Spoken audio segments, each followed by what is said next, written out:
Pertanyaan besarnya adalah mungkinkah laporan tahunan dari Pentagon tersebut mengada-ngada? Kalaupun memang tidak, pemerintah Indonesia harus memberikan hak jawab atas permasalahan ini. Dan jika memang Cina ingin membangun kekuatan yang cukup besar di Laut Cina Selatan, punyakah kekuatan dari Indonesia untuk memberikan pernyataan menolak dari apa yang dilakukan Cina, mengingat bahwa hubungan antara Indonesia dan Cina memang sangat erat, terbukti dengan hubungan Presiden Indonesia, Presiden Jokowi dengan Presiden Cina Xi Jinping yang pada akhir Agustus melakukan kerjasama dalam hal penanganan vaksin corona dan juga perekonomian. Itu yang akan saya bahas di malam hari ini. Sudah ada di sini Pak Hikmahanto Juwana, selamat malam. Selamat malam. Ya, merupakan pakar hubungan internasional. Saya pun akan bertanya langsung juga mengenai hal ini benar atau tidak kepada juru bicara Kementerian Pertahanan, Mas Daniel Azhar. Selamat malam, Mas Daniel. Selamat malam Mbak Caca, selamat malam Prof. Hikmahanto. Selamat malam Mas Daniel.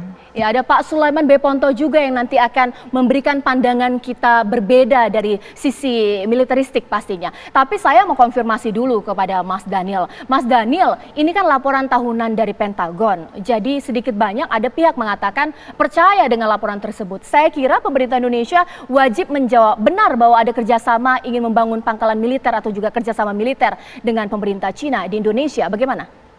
Mbak Caca, seperti tadi yang dijelaskan oleh narator TV One ya, jelas bahwasannya politik luar negeri Indonesia termasuk terkait dengan pertahanan itu adalah politik bebas aktif.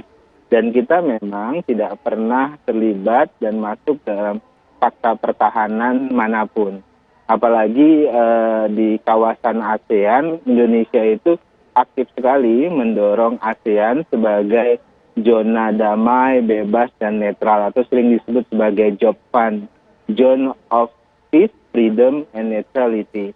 Jadi pada prinsipnya Menteri Pertahanan misalnya Pak Prabowo aktif berkomunikasi dengan seluruh negara di kawasan untuk terus mendorong zona peace, freedom, and neutrality. Di sisi lain juga kita aktif berkomunikasi dengan pemerintah Cina, dengan pemerintah Amerika Serikat, kemudian dengan Australia dan sebagainya. Jadi prinsip dasarnya adalah politik bebas aktif, diplomasi pertahanan dilakukan sama dengan semua negara, atau bahasa mudahnya itu adalah kita menjaga kedekatan yang sama dengan seluruh negara di kawasan maupun negara di seluruh dunia. Begitu, Mbak. Oke, kalau ini memang pernyataan tidak mendasar, ini kan tuduhan yang sudah untuk Indonesia. Bagaimana respon dari Pak Prabowo? Juga punya kedekatan khusus juga dengan Menhan Amerika Serikat Mark Esper, tidak menelpon untuk Pentagon klarifikasi?